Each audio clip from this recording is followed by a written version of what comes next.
Ya, nanti kalau ada yang tidak masuk, jadi bisa merekam yang sudah. Ya, kita ulangi lagi dari awal ya, supaya lebih hafal. Jadi teori behavioristik adalah teori pembelajaran yang berasal dari bidang psikologi, ya, yang meneliti tentang perubahan perilaku seseorang. Dalam hal ini adalah perubahan perilaku peserta didik, ya, dari tidak bisa menjadi bisa. Sehingga banyak ahli atau pengguna dari yang mengadaptasi teori behavioristik dalam pembelajaran ini menjelaskan bahwa teori behavioristik, ya, menekankan pada hasil akhir dari sebuah pembelajaran. Jadi tidak melihat pada proses berpikirnya, bagaimana siswa itu dia tidak bisa menjadi bisa, tetapi hanya pada titik di akhir, ya, bahwa tujuannya tercapai. Jadi kalau misalnya kemarin saya memiliki tujuan pembelajaran pada fungsi oral intermediate adalah mahasiswa dapat melafalkan bunyi z, ya.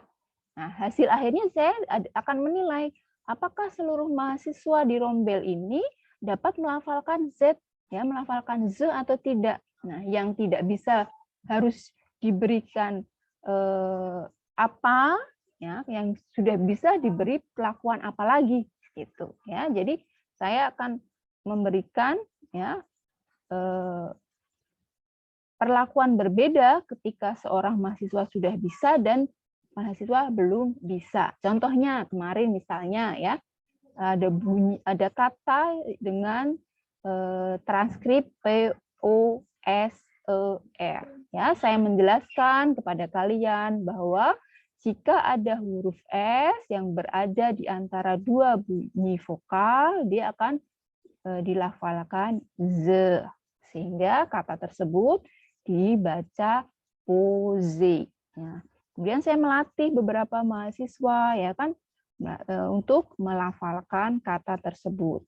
Yang belum bisa pose misalnya, ya, pose misalnya masih S, maka berarti, ya, hasil akhirnya perilakunya belum mengalami perubahan. Yang sudah bisa melafalkan pose berarti tujuan pembelajaran saya itu tercapai, ya kan, tujuan pembelajaran tentang pelafalan bunyi z itu tercapai dan terjadi perubahan perilaku.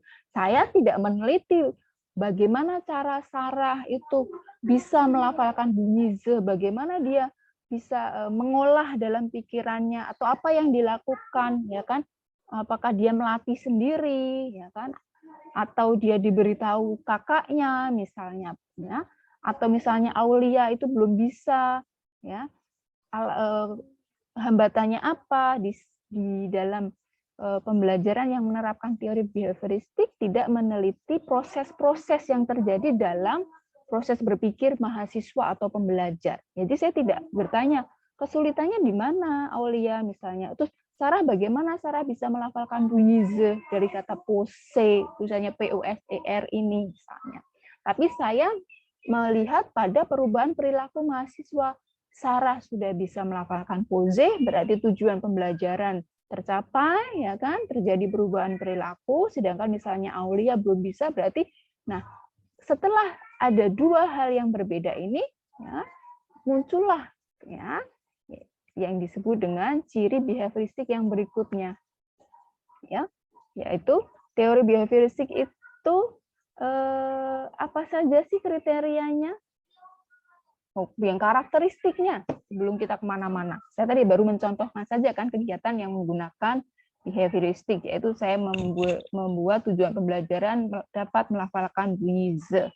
Ya. Siapa yang sudah membaca dan bisa sedikit memberikan penjelasan teori behaviorisme itu, ya, selain tadi mengamati perubahan perilaku, karakteristiknya apa? Empat karakteristik teori behaviorisme. Ada apa, kemudian pemberian apa dan apa. Ada pemberian reward-nya juga. Nah, yang pertama, sebelum, ketika dalam pembelajaran apa yang harus diberikan kepada siswa pembelajar? Stimulusnya, Madam. Ya, stimulus, ya. Jadi diberikan stimulus. Nah, setelah diberikan stimulus, maka akan muncul apa? Respon.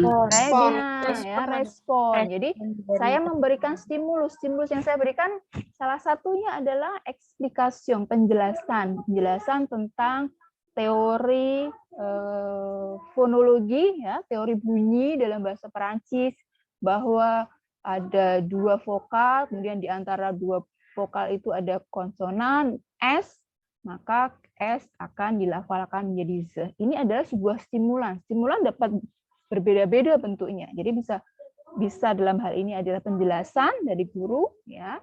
Kemudian setelah itu, ya, akan muncul tadi respon. Jadi mahasiswa yang bisa merespon, melafalkan. Saya memberi contoh kata poser, ya kan, tulisannya POSER. Kemudian dia melafalkan pose karena dia berpikir, ya kan, dia melakukan proses berpikir. Oh, itu ada kata, ya, POSER. Nah, S berantara bunyi O dan E, berarti S termasuk kata yang dilafalkan Z. Nah, proses berpikir ini tidak saya tanyakan kepada mahasiswa, ya. Yang saya lihat adalah respon yang muncul, itu, ya. Jadi respon yang muncul dari mahasiswa itu yang saya teliti, ya. Misalnya Adinda sudah bisa melafalkan bunyi Z. Oh, berarti tercapai tujuan pembelajaran, terjadi sebuah perubahan perilaku dari pembelajar.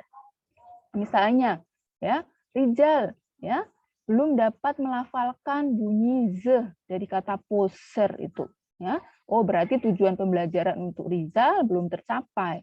Nah, ketika terjadi dua situasi ini yang sudah tercapai dan yang belum, ya, artinya responnya itu ada respon positif dan respon negatif, maka apa yang diberikan berikutnya? Karakteristik berikutnya dari behaviorisme? Reinforcement positif dan reinforcement negatif. Ya, reinforcement positif dan reinforcement negatif.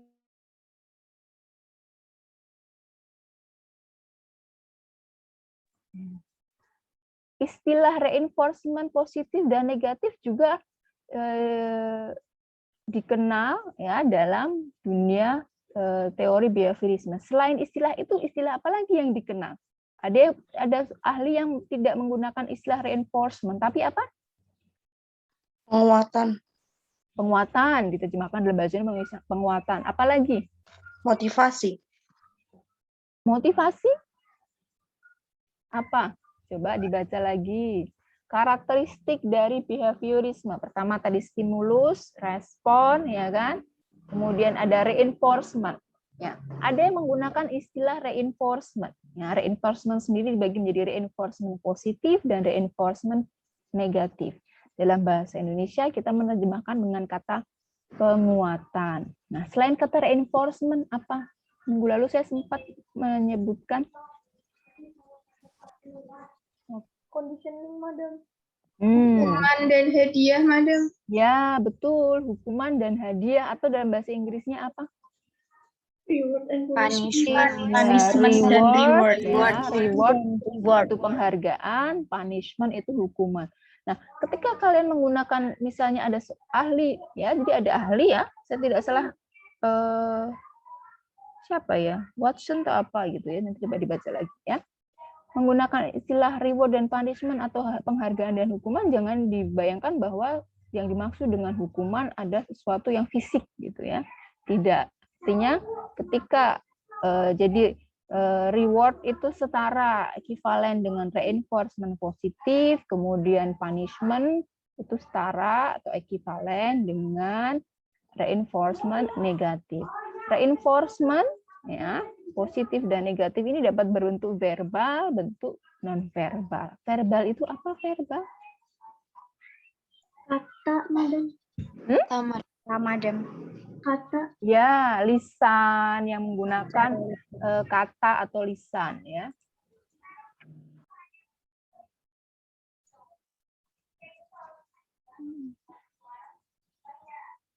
Ya.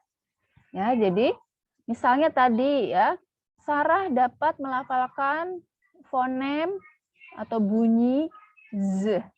Nah, berarti saya harus memberikan apa berikutnya? Reinforcement apa yang saya berikan kepada Sarah? Reward. Ya, reward atau Hadiah. Penghargaan. reinforcement positif ya. Apa yang saya berikan saat itu pada mahasiswa yang dapat melafalkan? Rebiang. Rebiang, ya, memuji. Itu berarti bentuk reinforcement positif yang Verbal. verbal ya, yang verbal. Jadi saya memberikan sebuah pujian ya kan, secara verbal, très bien ya, c'est bon, excellent misalnya, itu verbal ya, pujian-pujian seperti itu. Nah, reinforcement positif juga dapat memberikan misalnya selain itu, kemudian ingat bahwa saya memberikan kata baru yaitu connaissance. Masih ingat kata connaissance? Masih. Masih, Madam. Masih, Madam. Mutiara, Masih. tulisannya connaissance seperti apa Mutiara? Kenapa, Madam? Bisa ulangi. Tulisan connaissance. CONNAISSANCE. Ya, ya kan? Nah, apa sih perbedaan tulisan bunyi pose dan connaissance ini? S-nya bagaimana perbedaannya? Kalau pose S-nya 1, kalau connaissance S-nya 2. Ya, connaissance, ingat connaissance. Ya.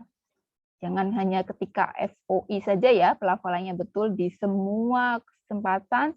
Essayez de bien prononcer ya, pose, connaissance ya, ada sengau kemudian connaissance ya. Jadi itu. Nah, reinforcement positif yang saya berikan ya, yaitu kepada mahasiswa yang sudah bisa melafalkan bunyi z adalah memberikan ya kata baru. Nah, kata baru ini ya kan, kata baru ini selain connaissance kemarin ada yang bunyinya z apa lagi? Poison. Poison. Jadi saya memberi contoh kata lain dengan unsur pelafalan z di dalam. Ya. Jadi reinforcement positif itu dapat berarti pemberian pujian secara verbal, bisa juga memberikan tambahan ya, tambahan latihan untuk menguatkan kemampuan si pembelajar ini. Jadi saya memberikan contoh kata baru yaitu poison. Bisa nggak kalau diterapkan dalam kata yang lain ya, mahasiswa tersebut ya masih bisa melafalkan bunyi z ya. Yang satu tadi kan pose, S-nya diapit O dan E. Kalau poison I dan O ya kan. Nah, jika mahasiswa tersebut bisa berarti maka ya kita dapat mengatakan bahwa perilakunya itu sudah menetap. Ya, menetap itu ya dia sudah memiliki pemahaman bahwa prinsip itu sudah dia pahami betul-betul bahwa ketika ketika huruf S berada di antara dua vokal maka dilafalkan z. Jadi reinforcement positif bertujuan ya memberikan pemahaman ya yang lebih ya atau menguatkan perilaku dari mahasiswa atau pembelajar. Nah, jadi pemberian penguatan itu untuk tentu saja ya menambah ya pendalaman, menguatkan pemahaman dari peserta didik. Nah, kalau yang reinforcement negatif ya, reinforcement negatif itu pertama ya kan, atau yang disebut juga dengan punishment ya, tidak selalu berhubungan dengan hukuman. Nah, bagaimana dengan reinforcement negatif? Reinforcement negatif dapat berbagai bentuk cara. Dalam pembelajaran saya akan menjelaskan kembali. Jadi kepada mahasiswa yang belum dapat melafalkan bunyi z ya, dari kata pose, maka saya akan mengulang kembali penjelasan bagaimana aturan fonologi Prancis ya kan dalam sistem bunyi. Nah, saya akan menjelaskan kembali bagaimana konsonan S diapit dua vokal maka bunyinya z ya. Atau mungkin ya saya akan memberikan peringatan. Jadi bentuk-bentuk peringatan itu juga termasuk reinforcement negatif. Misalnya secara verbal, coba ingat-ingat lagi aturannya tadi bagaimana ya. Atau misalnya memberikan beberapa kata ya kan dengan unsur bunyi yang sama z. Ya, itu juga sebuah reinforcement negatif. Jadi reinforcement negatif itu dapat berupa kalimat verbal, teguran misalnya. Jadi misalnya kalau mungkin kalian di SMA, SMP misalnya ada teman yang gaduh di kelas gitu kan, guru mungkin hanya menyebut nama saja misalnya Alex misalnya ya. Karena Alex sedang gaduh, dia akan merasa oh dia sedang ditegur. Itu sebenarnya sebuah punishment ya, sebuah reinforcement negatif ya. Tujuannya kan kelas tenang misalnya ya. Jadi behaviorisme ini memang mengamati pada perilaku. Nah, apa yang dilakukan untuk mengamati perilaku? Tentu saja dengan lisan, dengan verbal, dengan latihan-latihan ya kan. Jadi saya memberikan latihan kepada yang sudah bisa ya kan, kepada yang sudah bisa melafalkan bunyi z ya kan, memberikan kata baru connaissance ya kan, membandingkan pertama ya melatih bunyi z dari pose, yang berikutnya kalau sudah bisa membandingkan, memberi kata baru poisson, apakah tetap tidak berubah, dia masih bisa melafalkan z, kemudian diberi kata baru lagi yang ada s-nya 2. Nah, kalau ada S2, apakah dia masih melafalkan bunyi z? Nah, ketika sudah mulai dia menemukan hal yang baru, ya kan, dan dia melafalkan berbeda karena itu tidak ada dalam aturan, S-nya 2, tidak 1, maka dia akan mengalami penguatan dalam dirinya. Nah, tapi saya tidak mengamati proses penguatan yang ada di dalam proses berpikir pembelajar itu. Saya tidak bertanya kepada Balkis, kok bisa melafalkan connaissance, kenapa tidak connaissance, kenapa tidak connaissance, ya kan? Saya tidak bertanya itu. Tapi saya hanya melihat bahwa Balkis sudah bisa melafalkan connaissance, ya, karena dia tahu bahwa pada kata connaissance ya itu s ada 2, tidak 1, tidak sama seperti pada pose dan poisson ya. Jadi meningkat, saya memberikan latihan meningkat kepada pembelajar yang dapat melafalkan bunyi z. Kepada yang belum ya, saya meminta ya kan untuk mengulangi. Ingat waktu itu saya minta kepada Alex ya kan untuk melatih bunyi z dan connaissance ya kan. Kemudian hari berikutnya saya menagih hasil belajar Alex dan dia bisa. Nah, ketika Alex sudah bisa melafalkan pose, poisson, connaissance dengan tepat ya kan, setelah sengok kemudian ada se ya kan, connaissance ya, berarti terjadi perubahan perilaku dari Alex ya, terjadi perubahan perilaku pembelajar ya kan, dalam hal ini ya dapat melafalkan bunyi z, bunyi s dan bunyi sengau, kemudian diikuti s lagi ya kan, connaissance itu setelah sengau ada se, ada pose dan poisson dia dapat melafalkan. Nah, artinya tujuan pembelajaran ya yang saya tetapkan untuk membedakan bunyi z, se itu tercapai, dan Alex sebagai pembelajar itu mengalami perubahan perilaku dari tidak bisa melafalkan bunyi z bisa melafalkan bunyi se, tidak bisa melafalkan bunyi se bisa melafalkan bunyi se misalnya, belum dapat melafalkan connaissance sudah bisa melafalkan connaissance ya kan. Nah, apa yang dilakukan Alex di rumah ya untuk melatih bunyi-bunyi tersebut itu tidak saya amati, karena saya hanya melihat pada, saya berorientasi, saya menekankan bahwa pembelajar saya, nah, pembelajar yang ada di kelas fungsi oral intermedier itu ya sudah dapat melafalkan bunyi-bunyi tersebut ya. Jadi tadi ya teori behaviorisme adalah teori pembelajaran yang menganalisis atau mengamati perubahan perilaku pembelajar sehingga melihat kepada hasil akhir dari sebuah proses pembelajaran, tidak mengamati pada proses berpikir atau proses tercapainya ya, proses tercapainya tujuan tersebut. Jadi apa yang dilakukan pembelajar untuk mengubah perilakunya itu tidak menjadi bagian dari pengamatan, bukan tidak penting, tetapi memang teori ini ya, bertujuan untuk melihat terjadinya perubahan perilaku yang mencapai tujuan pembelajaran. Nah, karakteristik dari behaviorisme tadi ada 4. Coba sebutkan karakteristik behaviorisme tersebut. Aulia Salsabila. Ya, Madam. Yang pertama itu murid diberi stimulus. Setelah Ya. itu murid mendapatkan respon.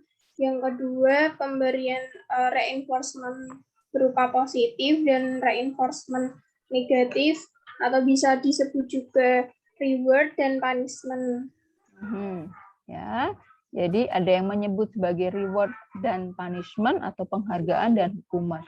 Penghargaan dan hukuman bisa saja diberikan misalnya dalam hal-hal yang kalau zaman SD mungkin kalau ada yang ramai kemudian disuruh berdiri di kelas, ya kan, itu juga sebuah punishment, ya. Tetapi tidak selalu punishment itu berbentuk fisik. Punishment itu berarti ya tadi mungkin orang akan lebih menggunakan reinforcement negatif, ya kan, dapat memberikan latihan tambahan atau justru mengurangi. Jadi misalnya ketika saya kemudian melatih seorang mahasiswa dan misalnya saya sebut nama siapa ya, kemarin yang dipanggil-panggil nggak muncul-muncul tuh Arizal misalnya. Arizal itu tidak ketika ditunjuk itu tidak pernah mau bersuara, ya kan? Akhirnya saya akan memberikan reinforcement negatif. Apa reinforcement yang saya berikan kepada dia? Saya tidak akan memberikan latihan kepada dia selama pembelajaran misalnya, itu juga sebuah reinforcement negatif. Tujuannya apa? Dia melakukan proses untuk evaluasi diri misalnya, ya kan? Karena dia tidak menjelaskan mengapa dipanggil, dia tidak pernah muncul, apakah karena koneksi internetnya atau tidak bisa, ya kan? Tetapi dalam teori pembelajaran behaviorisme, saya dapat menerapkan reinforcement negatif pada Rizal karena itu. Jadi saya tidak lagi bertanya, coba Rizal, ya kan, lafalkan bunyi ini, ya, apakah Rizal sudah bisa melafalkan bunyi poazong, pose, ya. Tetapi saya ya tidak memberikan latihan itu ya selama proses pembelajaran, kan, untuk melihat apakah dia mengalami perubahan perilaku misalnya, apa kemudian dia menghubungi saya atau misalnya chat, ya madam saya tidak bisa karena koneksi internet saya misalnya, seperti itu. Jadi ingat, behaviorisme ya dari kata behavior, perilaku. Jadi perilaku pembelajar dalam pembelajaran, ya. Jadi reinforcement positif diberikan ketika seorang pembelajar itu dapat mencapai tujuan pembelajaran, ya, diberikan aktivitas baru, ya kan, untuk melihat apakah dia sudah memiliki pemahaman yang kuat, ya, atau diberikan pujian misalnya secara verbal. Itulah behaviorisme, ya, behaviorisme. Nah, ini beberapa tokoh ya pencetus behaviorisme, ya, ada Ivan Pavlov, kemudian John Watson. Jadi pertama kali itu Watson dari Amerika, kemudian Edward Thorndike dan Skinner, operant conditioning. Ada yang bisa menjelaskan dari bahan ajar, coba apa yang kalian tangkap sih tentang teori-teori behaviorisme yang ada di dalam itu? Misalnya Pavlov itu bagaimana? Watson itu seperti apa menurut Watson behaviorisme Watson? Thorndike dan Skinner bagaimana? Coba siapa yang sudah membaca, siapa yang berani memberikan hasil analisisnya. Saya minta kalian untuk membuat rangkuman, kan? Sebelum ditunjuk, siapa yang akan bersedia?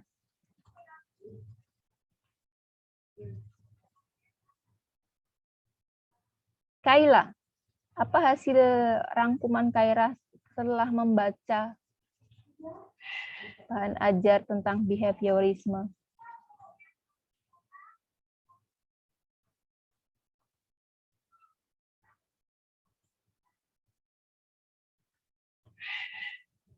Kaila?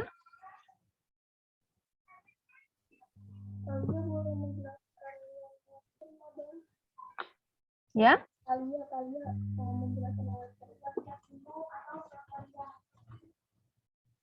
Apa, Kaila? Suaranya bisa lebih keras, Kayla? Kalian, Madam, kalian. Suaranya pelan sekali. Coba, selain Kayla, siapa yang mau memberikan hasil belajarnya selama 1 minggu tentang behaviorisme? Atau hasil belajar tadi malam, membaca. Febrian, s'il vous plaît. Tolong Febrian.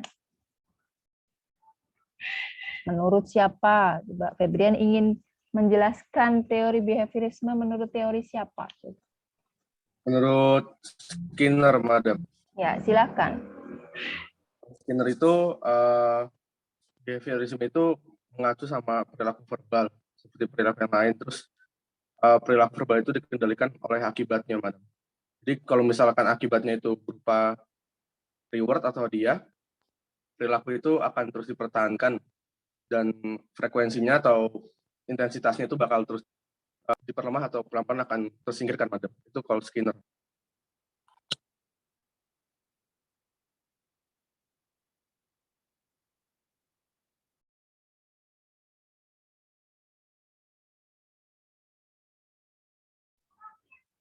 Ya, yang lainnya, yang Pavlov coba.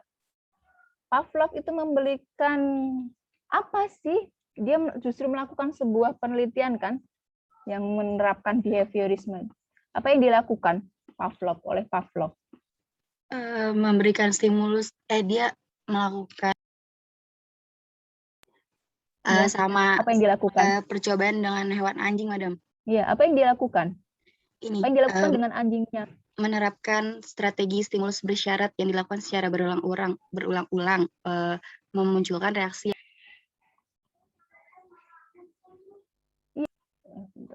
Madam. Ya, jadi Pavlov itu melakukan sebuah percobaan. Dia melakukan percobaan behaviorisme ini kepada anjing peliharaannya. Dia memiliki tujuan, ya, dia memiliki tujuan untuk mengamati perilaku si anjing ini. Ya. Apa yang dia siapkan dalam percobaannya? Apa yang dia gunakan dalam percobaannya? Air liur anjing. Ya. Jadi pertama anjingnya akan diberikan perlakuan, ya, diberi stimulus. Ya, yang tujuannya apa? Kalau kalian membaca berarti tujuan Pavlov dalam jadi pengamatan perilaku itu apa yang dilakukan? Dia ingin mengubah perilaku anjingnya yang seperti apa? Menggonggong, menggigit, atau apa?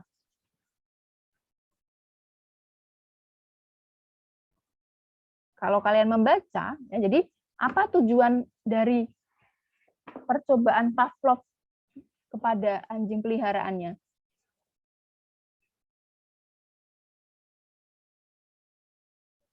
Tadi ada yang memberikan sedikit ilustrasi air liur. Apa yang terjadi dengan air liur anjingnya? Jika keluar saat diberi makanan, Madam. Ya, jadi dia ingin merangsang, ya. Jadi dia memiliki konsep bahwa dia itu bisa melatih anjing, ya. Jadi ketika anjing melihat makanan itu dia akan mengeluarkan air liur. Jadi air liur itu akan keluar ketika melihat makanan. Nah, itu tujuan dari percobaan Pavlov. Nah, ini anggap saja ya, ini adalah ya orang yang ada di dalam gambar ini adalah anjing peliharaan Pavlov. Ya. Ya. Pavlov ini memiliki tujuan mengamati perilaku anjingnya, ya, melatih supaya ketika melihat makanan, air liurnya, ya, dia akan mengeluarkan lidah dan mengeluarkan air liurnya. Itu tujuannya Pavlov. Nah, untuk mencapai tujuan percobaan itu, dia memberikan stimulus-stimulus. Jadi stimulus itu tidak hanya satu kali diberikan, ya. Jadi ketika dalam pembelajaran FOI, ya kan, saya akan berulang kali, ya kan, pertama menjelaskan teori fonologinya, ya, huruf S berada di antara dua vokal. Kemudian memberi contoh kata yang lain, itu juga sebuah stimulus. Jadi stimulus ini akan diberikan, ya, berulang-ulang, ya, kepada pembelajar dalam kasus percobaan Pavlov itu adalah anjingnya. Apa yang dilakukan stimulus pertama yang dilakukan pertama kali apa kepada anjingnya? Zakia, coba Zakia. Atau siapa yang mau? Sebut nama coba. Stimulus pertama yang diberikan kepada anjing Pavlov apa? Melihatkan makanan pada anjingnya itu. Ya, dia pertama kali ya, hanya memperlihatkan ya makanannya, ya, tempat makanan dan makanannya. Apakah sudah muncul respon dari anjingnya? Pertama kali diberi stimulus itu ditampakkan makanan. Sudah. Nah, apa yang dilakukan oleh si anjing itu? Responnya apa? Mengeluarkan air liur. Mengeluarkan air liur, ya kan? Jadi stimulus yang diberikan yaitu memunculkan, ya. Kalau kalian membaca lagi dari sumber-sumber yang lain, Pavlov itu memberikan stimulus itu beberapa kali. Ketika diberi pertama kali, ya, dinampakkan tempat makanan dan makanannya, si anjing ini belum memberikan respon, ya. Kemudian diberi lagi stimulus berikutnya sampai akhirnya respon yang terjadi ketika melihat makanan, maka si anjing ini akan mengeluarkan air liur, gitu, ya. Jadi pemberian stimulus ini untuk mencapai respon. Nah, ketika respon anjingnya itu positif dapat mengeluarkan air liur, maka dia akan mendapatkan reward atau reinforcement positif. Ya, diberikan makanannya diberikan, tapi ketika responnya negatif atau tidak tercapai, ya, tidak mengeluarkan air liur, maka akan diulang kembali. Jadi ketika tidak muncul respon yang diharapkan sesuai tujuan pembelajaran, maka akan diberikan reinforcement negatif dengan cara apa? Pemberian kembali stimulus. Ya, jadi stimulus ini respon yang ditetapkan oleh pengajar. Nah, kalian ingat ketika kalian belajar mungkin grammar, ya, belajar grammar, belajar konjugasi, apakah kalian diminta untuk menghafalkan konjugasi? Iya, Madam. Iya, Misalnya konjugasi kata kerja berakhiran er, ya, misalnya berakhiran er, er. Kata kerja berakhiran er contohnya apa? Manger, Madam. Manger, apalagi? Selain manger. Ale. Ale apakah termasuk berakhiran er? Ale? no. Tidak, ale tidak termasuk yang berakhiran er. Régulier, kata kerja pada kata kerja berakhiran er, konjugasi présent, yaitu misalnya untuk je, ya kan, er dihilangkan diganti e. Untuk tu, Apostrof, Madam. misalnya kalau untuk tu, Tu parles. P-A-R-L-S. Suara saya putus-putus. Apakah suara saya putus-putus? Tidak, Madam. Ya, jadi itu kan, ya kan, melakukan proses yang berulang-ulang itu adalah ciri dari behaviorisme. Jadi behaviorisme itu melakukan stimulus. Stimulus itu tadi menghafal itu kan melakukan berulang-ulang, ya, sampai kemudian kalian memberikan respon. Oh, ketika diberikan kata kerja yang lain selain parler yang berakhiran er, kalian juga bisa mengkonjugasikan. Ketika tadi sudah dijelaskan aturan konjugasi berakhiran er untuk kata kerja parler, kemudian diberikan kata kerja demander, kata acheter, manger bisa, ya, maka itu masuk ciri dari behaviorisme. Nah, behavior oleh pengajar pada pembelajar yang masih pemula. Jadi misalnya kalau di TK, ya kan, itu kan sering menyanyi, ya kan, menyanyi dengan dia kuat, ya, mengalami penguatan pada itu memang sering melakukan penguatan dengan pemberian stimulus kembali itu. Jadi misalnya teknik metode drill, ya, drill misalnya kalau di sekolah itu masih mengalami nggak kalau pulang itu cepat-cepatan diberi soal gitu supaya bisa pulang duluan, gurunya akan memberi soal. Itu termasuk behavioris, stimulus yang terus-menerus itu. Jadi behaviorisme itu dari pembelajar, ya, dengan pemberian stimulus, ikan metode, ya kan, OR. Ya. Kemudian saya melihatkan penjelasan atau tadi respon ini maka akan diberikan respon positif, itu bisa verbal, bisa ujian misalnya, non verbal misalnya menunjukkan jempol, ya kan, apa kelihatan nggak, like gitu ya. Itu juga sebuah reinforcement non verbal. Très bien, ya, memberikan jempol, ya. Kemudian reinforcement negatif, mengulang kembali penjelasan, ya, itu juga sebuah reinforcement negatif. Jadi memberikan penjelasan kembali tentang teori fonologi bunyi ze dan teori konjugasi kata kerja berakhiran er itu sebuah reinforcement negatif karena melakukan pengulangan kembali, ya.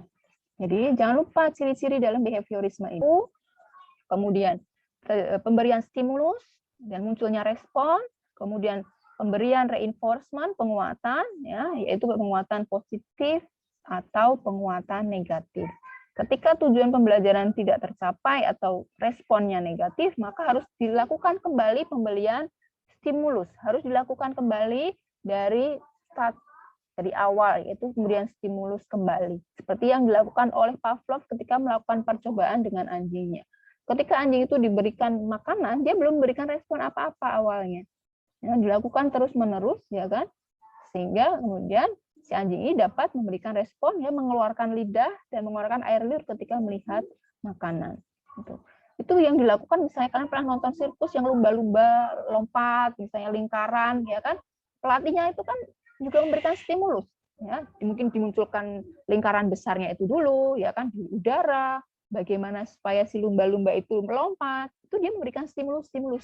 Jadi lumba-lumba ini atau pembelajar, ya, itu dianggap sebuah black box, kotak hitam. Di dalam otaknya itu ada kotak hitam. Nah, itu ketika dia berpikir. Tetapi bukan itu tujuan dari, bukan itu yang diamati dalam behaviorisme. Yang diamati hanya hasil black box pembelajar atau bagaimana proses berpikir pembelajar. Jadi bagaimana Nadia Ayub itu bisa melafalkan diese, bisa mengkonjugasikan kata kerja, bagian dari pengamatan behaviorisme.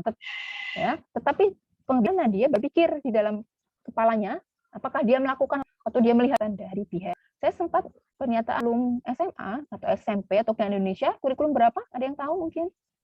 Kurikulum kalian malahan, ya kan? Kurikulum 2013. Ya, kurikulum 2013, ya kan? Kurikulum 2012 sampai 2013 revisi, ya kan? Revisi sekian gitu. Nah, dalam sistem pembelajaran di Indonesia, yaitu kurikulum 13, ya, K13 revisi, itu kan ada sistem remedial, ya. Ingat ya, minggu lalu kita berbicara sistem remedial. Nah, remedial itu diberikan kepada siswa yang bagaimana? tidak memenuhi KKM, tidak mencapai kriteria KKM itu apa KKM? Siapa yang masih ingat KKM? kriteria ketuntasan minimal. Ya, kriteria ketuntasan minimal. Misalnya ditetapkan guru adalah 70, Wafifah baru 70 nilainya. Itu berarti dia belum mencapai kriteria ketuntasan mengajar di bahasa Prancis. Nah, remedial di Indonesia, ya, pada umumnya diberi apa? Pengulangan. Diberikan tes, ya kan? Biasanya tes yang sama. Jika kita menganut teori behaviorisme, tidak bisa langsung diberikan tes stimulusnya. Ya, jadi mungkin disediakan waktu, ya kan, 1 minggu, ya kan, 3 kali pertemuan untuk belajar bahasa Perancis, ya, guru menjelaskan kembali materi, ya kan. Misalnya untuk tes itu materinya tentang se présenter, kemudian gramatikalnya konjugasi er dan kalimat negatif misalnya. Maka guru akan berikannya ternyata Khofifah dan Febrian itu nilainya masih 70, belum mencapai KKM yang 75, maka dua stimulus kembali, penjelasan ulang atau latihan-latihan dulu, ya kan, soal-soal latihan dulu, ya kan, agar pembelajar ini kemudian dapat menunjukkan respon yang positif atau mencapai KKM 70. Negatif langsung diberi tes yang sama misalnya untuk lihat, oh sudah naik. Ada proses yang tetap adalah suatu rangkaian yang kita nggak bisa langsung berikan reinforcement-nya saja. Ya, ketika respon pemberian reinforcement negatif itu adalah artinya mengulangi kembali proses pemberian stimulus. Ya, dalam proses pembelajarannya diberikan kembali, ya, diulang kembali pemberian stimulus, menjelaskan kembali dan diberikan tes, ya, untuk melihat respon atau perubahan perilaku dari dua siswa tadi. Jadi kalau nanti kalian jadi guru ya proses-prosesnya, ya, itu harus dilakukan. Kalau memang menganutnya behaviorisme harus mau memberikan stimulus, ya, beberapa stimulus itu.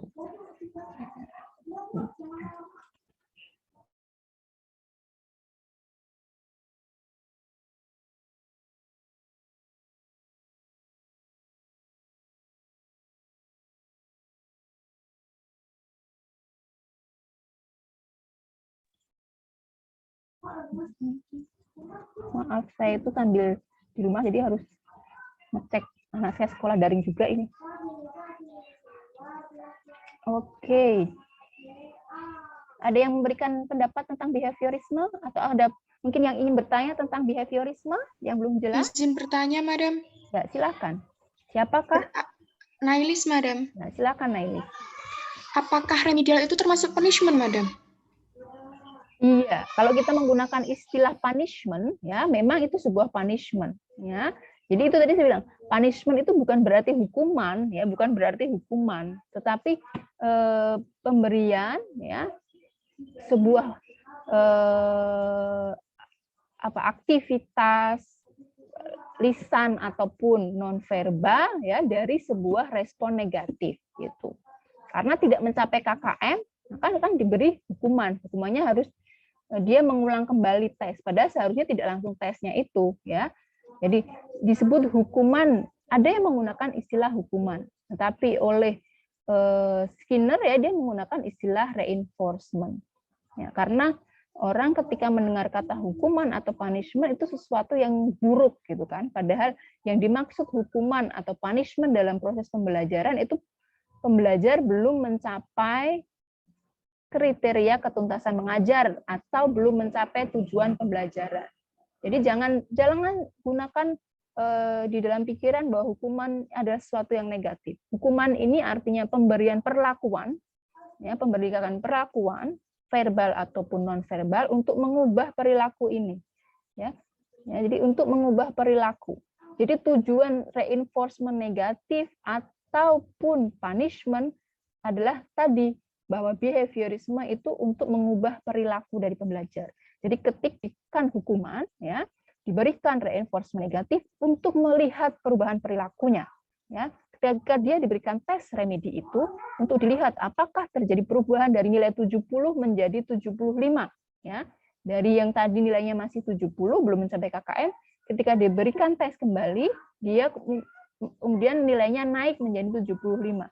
Tapi ingat, ya, 70 menjadi 75, ya, itu tidak bisa kita lakukan, ya, dengan waktu yang misalnya tesnya kemarin, sekarang diberi, atau minggu depan misalnya, langsung diberi tes ulang, ya.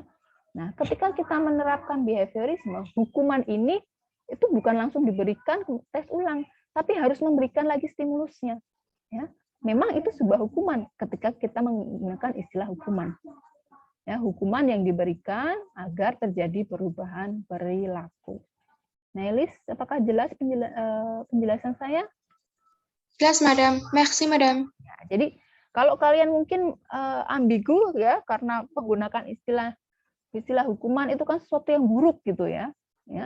Tapi bukan buruknya, tapi dalam proses pembelajaran artinya sebuah perlakuan yang diberikan kepada pembelajar yang belum mencapai tujuan pembelajaran. Tujuannya apa, ya? Untuk mencapai tujuan pembelajaran, untuk melihat perubahan perilaku, karena behaviorisme tujuannya adalah mengamati perubahan perilaku.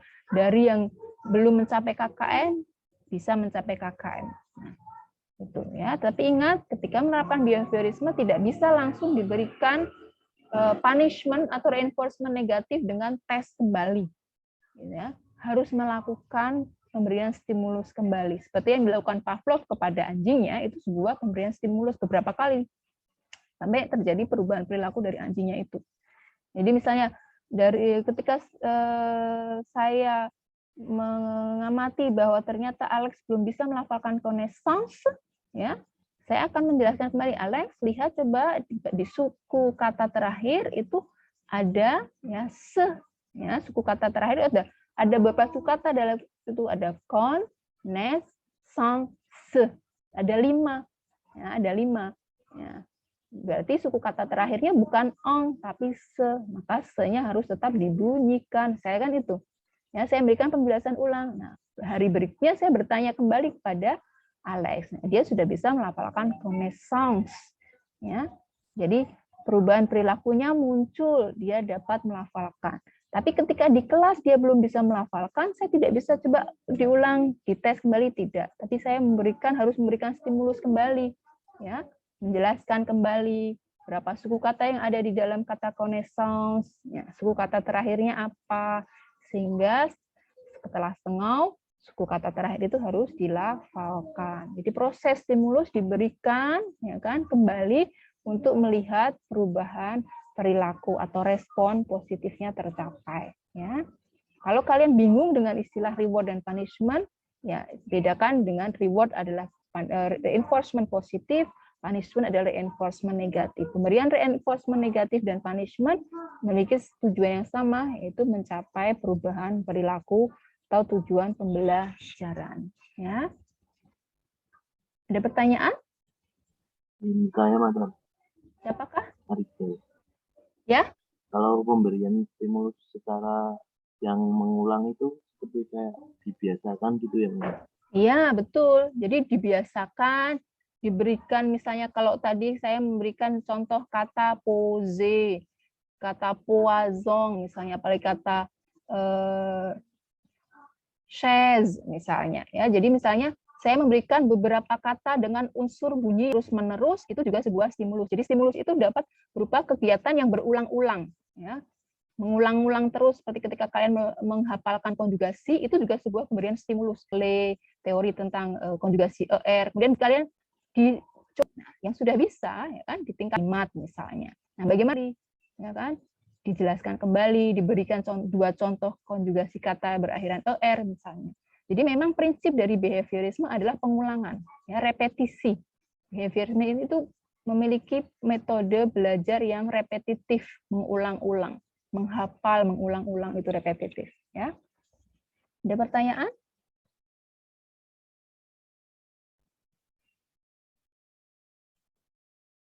Apakah ada pertanyaan lagi? Cukup, Madam. No. Jelas. Ya, yang berikutnya, teori belajar berikutnya adalah nativisme. Siapa yang bisa menjelaskan hasil belajar itu apa? Saya izin jawab, Madam. Ya, sebutkan nama. Nailis. Tolong sebutkan nama. Ya, silakan Nailis. Bahwa perkembangan individu ditentukan oleh faktor keturunan atau bawaan sejak lahir. Ya, betul. Ya, jadi nativisme, nah, nativisme atau ada yang menyebut nativisme, ada naturalisme. Jadi bukan perilaku, bahwa kemampuan pembelajar, jadi teori belajar nativisme adalah teori pembelajar yang melihat kepada bakat minat pembelajar berdasarkan keturunan genetik. Jadi genetik atau keturunan dari pembelajar tersebut. Ya. Jadi misalnya apakah di kelas ini ada yang bapak, ibu, kakek, neneknya ada yang guru bahasa misalnya? Ada, Madam. Ya, menerapkan behaviorisme, saya akan mengelompokkan misalnya. Jadi ketika saya menerapkan teori belajar nativisme, maka dari satu angkatan, misalnya dari satu angkatan 2000, kalian 2000 berapa? 20 ya? Iya, Madam. Nah, angkatan 2020 misalnya, dari angkatan 2020 saya akan melakukan wawancara atau kuesioner, ya kan, menanyakan hubungan orang tua, anak misalnya, atau bertanya dalam kuesioner itu, adakah anggota keluarga yang memiliki profesi sebagai guru atau misalnya atau bekerja di bidang bahasa misalnya, ya. Nah, kemudian saya akan mengelompokkan siswa-siswa yang memiliki keturunan dari guru dan pengajar bahasa misalnya, ya, karena akan dibandingkan dengan yang tidak memiliki genetik, ya, guru atau orang-orang yang berada di bidang bahasa, karena nativisme itu memang melihat, ya, bakat minat itu berdasarkan faktor keturunan. Jadi memiliki pemahaman bahwa mereka yang memiliki faktor-faktor tersebut akan memiliki kemampuan lebih dibanding yang lain. Bukan berarti misalnya yang ayah ibunya guru bahasa siapa?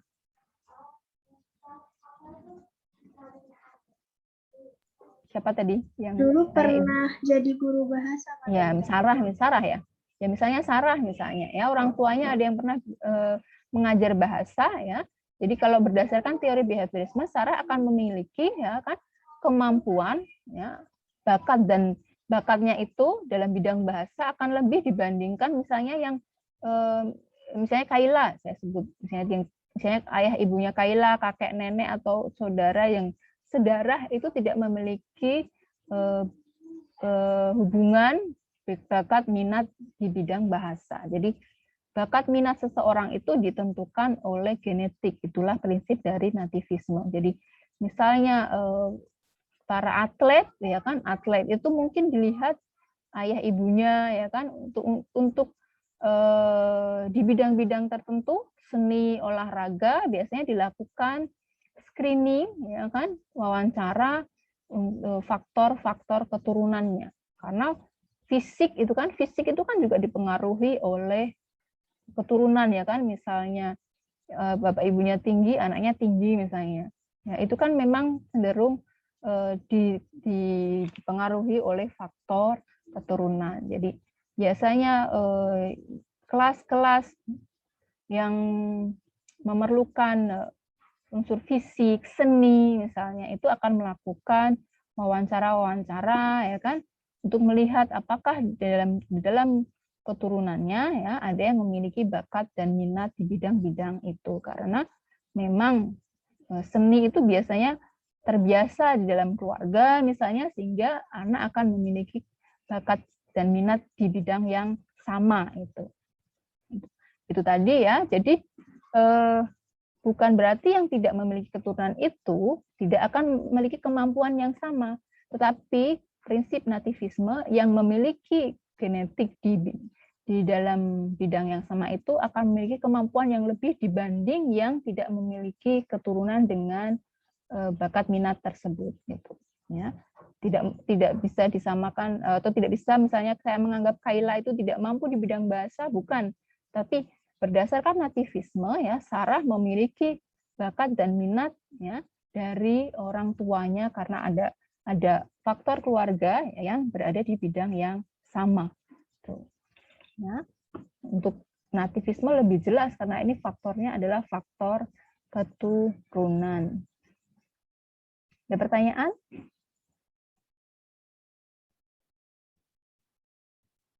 Adakah pertanyaan? Belum ada, Madam. Ya.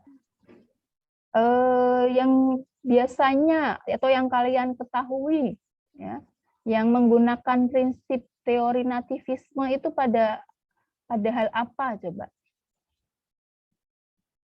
Mungkin kegiatan apa yang mengadaptasi teori nativisme? Selain pembelajaran, apalagi? Lingkungan, Madam. Olahraga, Madam. Olahraga apa ya misalnya? Contohnya apa? Biasanya kalau ayahnya misal pemain bulu tangkis, anaknya juga ikutan Ya. bulu tangkis. Ya. Yang saya ingin tanyakan kegiatan real, ya, yang menggunakan prinsip nativisme. Pernahkah kalian mengalami penggolongan atau pernahkah kalian menjawab pertanyaan yang menilai bakat, minat, kemudian ditanya orang tua, keluarga di bidang yang sama, atau misalnya kalian mengikuti kompetisi apa? Pernahkah mengalami itu, atau mungkin kompetisi apa coba yang menggunakan prinsip nativisme? Kompetisi menyanyi, Madam. Ya, apa yang dilakukan? Biasanya ditanyain itu orang tuanya apakah ada yang penyanyi gitu kan. Biasanya suara bagus itu dari keturunan. Seperti itu, Madam. Ya, apa lagi selain menyanyi? Bermain musik, Madam. Main musik, ya kan? Ya, jadi sebenarnya nativisme itu, ya kan, memang melihat pada bakat dan minat berdasarkan genetik, ya. Kalau memiliki darah, ya, dianggap dengan keturunan yang sedarah, ya kan, dia akan memiliki bakat minat yang sama. Jadi misalnya di jurusan kita itu mengacu pada teori nativisme, maka ketika di awal kalian akan ditanya oleh Kaprodi, oleh Pak Syafudin, ya kan, diberikan daftar pertanyaan, ya, yang mengukur, ya kan, mengukur bakat dan minat kalian berdasarkan faktor keturunan itu, ya. Ya, untuk minggu depan kita memang seharusnya sudah pindah materi, ya, tapi kita akan masih membicarakan tentang teori pembelajaran bahasa, yaitu kognitivisme dan konstruktivisme. Tapi tugas minggu depan adalah rancanglah sebuah kegiatan pembelajaran yang menggunakan prinsip behaviorisme. Jadi misalnya, tadi saya mencontohkan pada FOI, saya memiliki tujuan pembelajaran, mahasiswa mampu melafalkan bunyi Z. Ya, mampu melafalkan bunyi Z dan membedakan bunyi Z dan S. Ya, bunyi Z dan S. Itu tujuan pembelajaran saya. Saya kemudian memberikan stimulus satu kata, ya kan? Saya memberikan penjelasan, kemudian memberikan stimulus pengucapannya, saya minta kalian menirukan, ya kan? Kemudian saya beri kata yang lain selain kata pose, bisakah melafalkan kata poisson. Nah, ketika sudah bisa melafalkan kata pose dan poisson, ya kan? Kemudian saya lihat siapa yang belum. Yang belum, saya memberikan penjelasan kembali, ya kan? Memberikan contoh kata yang lain lagi misalnya. Yaitu contoh kegiatan pembelajaran yang menerapkan behaviorisme. Nah, kalian minggu depan siapkanlah satu ya rencana pembelajaran menggunakan behaviorisme dari mata kuliah apa saja yang lain ambil, ya kan, diingat-ingat bagaimana dosen itu mengajar, atau rancanglah sebuah kegiatan pembelajaran berdasarkan teori behaviorisme, yaitu tujuannya mengamati perubahan perilaku ya dengan cara pemberian stimulus, melihat respon. Setelah respon itu muncul, dilihat responnya positif, tercapai, atau respon negatif, tidak tercapai. Maka ketika respon positif itu harus diberikan reinforcement positif dengan apa misalnya, ya kan? Memberikan pujian misalnya, atau memberikan penambahan kata. Tadi saya misalnya memberikan kata yang lain yang ada unsur zeh-nya. Atau reinforcement negatif, yaitu saya akan memberikan stimulus dengan cara menjelaskan kembali, ya kan? Memberikan latihan, misalnya seperti itu. Ya, jadi minggu depan semuanya masing-masing masih tugas individu. Ya, contoh tujuan pembelajarannya apa, ya kan? Kemudian stimulus yang diberikan apa, ya kan? Nah, ketika muncul respon positif diberikan reinforcement positif dengan cara apa? Ya, kemudian reinforcement, ketika responnya negatif diberikan reinforcement negatif dengan cara apa? Stimulusnya bagaimana? Ya, jadi ketika muncul respon positif, maka reinforcement-nya berarti mengulangi dari stimulus apa yang diberikan berikutnya. Ada pertanyaan untuk tugas?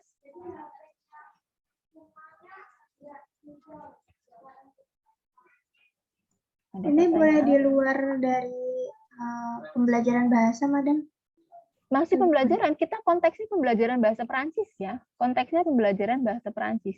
Jadi kalian contohnya ya dari mata kuliah, dari materi misalnya. Saya materi grammar kan banyak sekali itu. Atau materi français oral, introduktif atau intermediate, yang mana. Jadi bisa melihat dari buku taksi, ya, yang di bagian depan itu kan ada tableau de contenu kan. Apa yang pilih satu materi, kemudian terapkan coba behaviorisme dengan materi tersebut, caranya bagaimana. Ada pertanyaan? Terima kasih, Madam, penjelasannya. Ya. Ada pertanyaan yang lainnya? Tidak, Madam. Supaya ada aktivitas dari pihak mahasiswa, tidak hanya mendengar saya gitu.